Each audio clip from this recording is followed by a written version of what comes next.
बच्चों सुप्रभात। आज पुनः पिछली कक्षा के पढ़े पाठों में आगे बढ़ते हैं और आज हम लोग बात करते हैं यशपाल की। वैसे मुझे याद है कि यशपाल की रचना लखनवी अंदाज, इसको मैंने पीडीएफ के माध्यम से आप तक पहुंचाया था, अग्रसारित किया था इसे, लेकिन मुझे लगा कि इसकी व्याख्या, इसे पढ़ना रूबरू ज़्यादा उचित रहेगा, क्योंकि महत्वपूर्ण पाठ है यह। इसलिए पुनः एक बार हम लोग यशपाल से ही जुड़ते हैं। तो पाठ में प्रवेश करने से पूर्व यशपाल के बारे में लेखक परिचय के रूप में कुछ शब्द जान लें। यशपाल हिंदी साहित्य के एक ऐसे रचनाकार हैं जिन्होंने आम आदमी के सरोकारों को लोगों तक, पाठकों तक पहुंचाने का यत्न किया। सरोकार मतलब ज़रूरतें, मतलब आम आदमी का जो जीवन होता है, आम आदमी की जो आवश्यकताएं होती हैं, आम आदमी की जो दैनंदिनी होती है, रोज़मर्रा जीवन की जो रोज़मर्राएँ होती हैं, उसे लोगों, पाठकों तक पहुंचाना, ये यशपाल की एक महत्वपूर्ण विशेषता रही।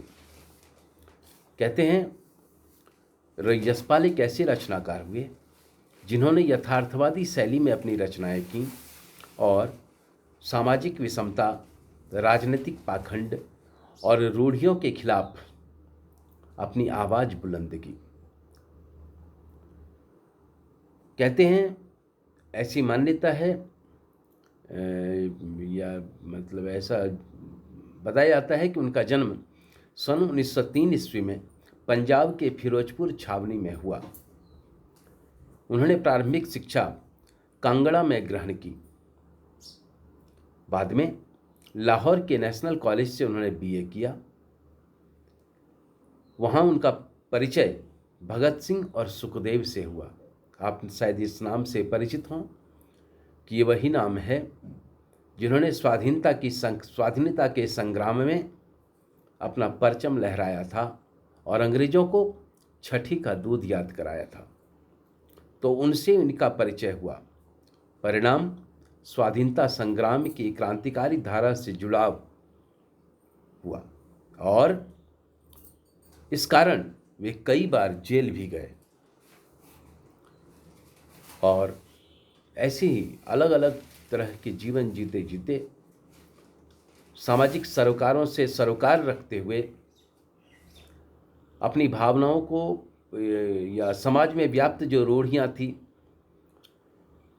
जो राजनीतिक ढोंग पाखंड था, या जो समाज में विसंगतियाँ थीं, उन विसंगतियों पर रचना करते करते सन 1976 में ये काल कवलित हुए, काल के गाल में समा गए। इस दौरान आप समझ लें कि 73 वर्ष की उम्र में यशपाल ने जो रचना साहित्य खड़ा किया, जिस संसार की निर्मिति की, जो संसार बनाया रचना साहित्य का, उसमें कहानी संग्रहों में ज्ञानदान, तर्क का तूफान, पिंजड़े की उड़ान, वा दुलिया, फूलों का कुर्ता उल्लेखनीय है। उपन्यासों में झूठा सच उपन्यास हिंदी साहित्य की एक अनमोल रत्न है। इसमें उन्होंने स्वतंत्रता के उपरांत जो विभाजन हुआ था, उस विभाजन की त्रासदी को इस झूठा सच शीर्षक उपन्यास में पाठकों से रूबरू कराया था, पाठकों को रूबरू कराया था कि किस प्रकार राजनीतिक गलियारों में तो उसकी चर्चा मात्र होती हैं, लेकिन अपनी रचना के माध्यम से उन्होंने पाठकों को, लोगों को उस सच्चाई की दास्तान से रूबरू कराया था कि कौन सी विकट परिस्थितियां उत्पन्न हुई थीं उस त्रासदी में। तो इसलिए झूठा सच हिंदी साहित्य का एक अनमोल रत्न है उपन्यास। उसमें अमिता, दिव्या, पार्टी कामरेड, दादा कामरेड, मेरी तेरी उसकी बात उनके अन्य प्रमुख उपन्यासों में एक है। उनमें भाषा की स्वाभाविकता और सजीवता यशपाल की रचनाओं की बहुत बड़ी विशेषता रही है।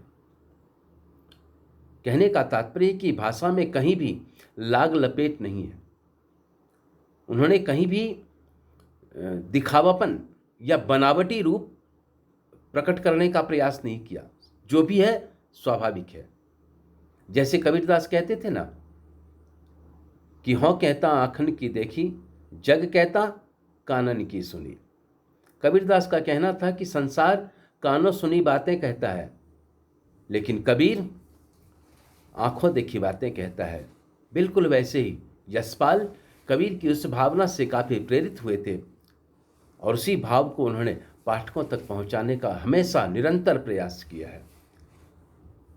स्वाभाविकता को स्वाभाविक रचनाओं के माध्यम से लोक सरोकारों को पाठकों तक पहुंचाना इनकी बहुत बड़ी विशेषता रही।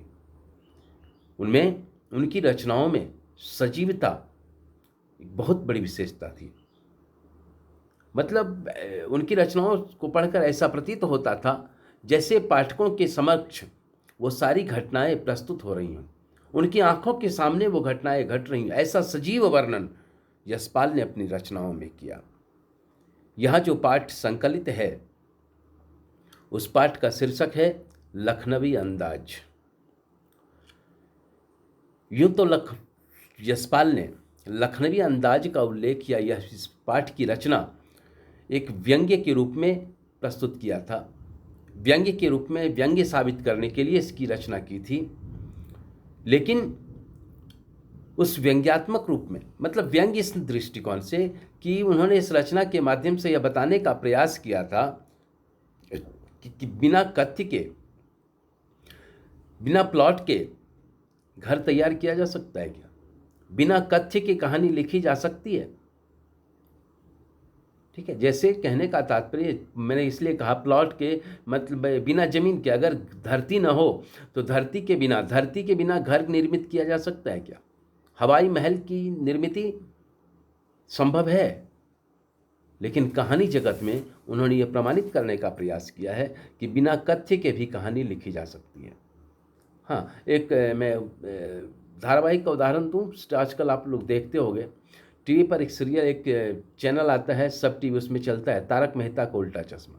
आपने देखा होगा कभी। वो एक ऐसा सीरियल है जिसमें कथ्य नहीं है, कहानी नहीं है। बाकी आप कोई भी सीरियल उठा कर देख लें, कोई भी सिनेमा, कोई भी कहानी, कोई भी नाटक, कोई भी एकांकी, कोई भी उपन्यास देख लें, उसमें एक कथानक होता है। रामचरितमानस को देखें या कोई भी काव्य देखें आप, उसका एक कथानक होता है।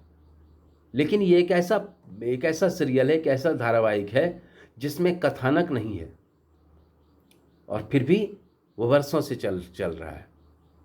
बिल्कुल वैसे ही लखनवी अंदाज में यशपाल जी ने एक ऐसा ही प्रयोग किया था कि बिना कथ्य के कहानी लिखी जा सकती है या नहीं, और उन्होंने दिखाया कि बिना कथ्य के भी कहानी लिखी जा सकती है, और उन्होंने बहुत ही व्यंग्यात्मक तरीके से बहुत ही सटीक कहानी लिखी है। ठीक है, तो हम लोग देखते हैं कि हाँ, लेकिन यहाँ पर इस रचना के माध्यम से उन्होंने जो लिखना चाहा था उसके साथ साथ एक अलग सा रूप दिखाई पड़ा कि स्वतंत्र रचना के रूप में लखनवी अंदाज या इस रचना को पढ़ा जा सकता है या पढ़ा जाने लगा भी।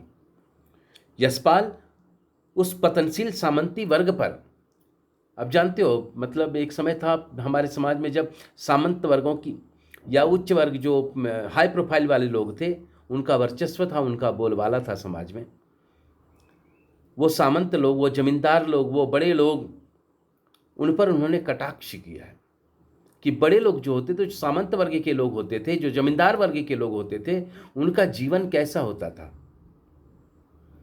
कैसे दिखावे ढोंग पर दिखावे का जीवन जीते थे वो। उसी को उन्होंने इस कहानी का, इस व्यंग्य, इस रचना के माध्यम से प्रस्तुत करने का प्रयास किया है। कहते हैं कि उनका जीवन कैसा होता था, बनावटी, वास्तविकता से बेखबर। जो वास्तविकता है, यथार्थ है, यथार्थ से बेखबर, बनावटी जीवन जीना उनकी परंपरा होती थी और उसे ही उन्होंने इस रचना में प्रस्तुत किया है। वो बताते हैं, वो दिखाते हैं कि आज के समय में भी ऐसे परजीवी संस्कृति को देखा जा सकता है। ये परजीवी संस्कृति से तात्पर्य आपने देखा होगा, कुछ लताएं होती हैं, कुछ पौधे होते हैं, जिस लताएं कह लें, वल्लरियां कह लें, वो परजीवी होती हैं। परजीवी इसलिए क्योंकि वो दूसरों पर आश्रित होती हैं, उनका अपना अस्तित्व नहीं होता, उनके अपने जड़ नहीं होते, वो दूसरे पेड़ों पर आश्रित होकर उसी के फल, उसी के रस से अपना जीवन निर्वाह करती हैं। ऐसी अनेक वल्लरियों को, उन्हीं अनेक लताओं को आप जंगलों में देख सकते हैं। बिल्कुल वैसे ही वो जो वल्लरी है, वो जो लताएं हैं, वो परजीवी हैं। वैसे ही सामंत वर्ग के लोग, जमींदार वर्ग के लोग परजीवी हुआ कर, यह दिखाने का प्रयास किया है यशपाल ने कि वैसे लोग परजीवी होते थे। अपने खुद कुछ करना नहीं है, दूसरों के किए पर अपना मुहर लगाना है मात्र। तो ऐसा ही इस रचना में उन्होंने दर्शाने का प्रयास किया है। तो बच्चों, आज भूमिका तक ही, अगली कक्षा में फिर हम लोग आगे चलेंगे। धन्यवाद।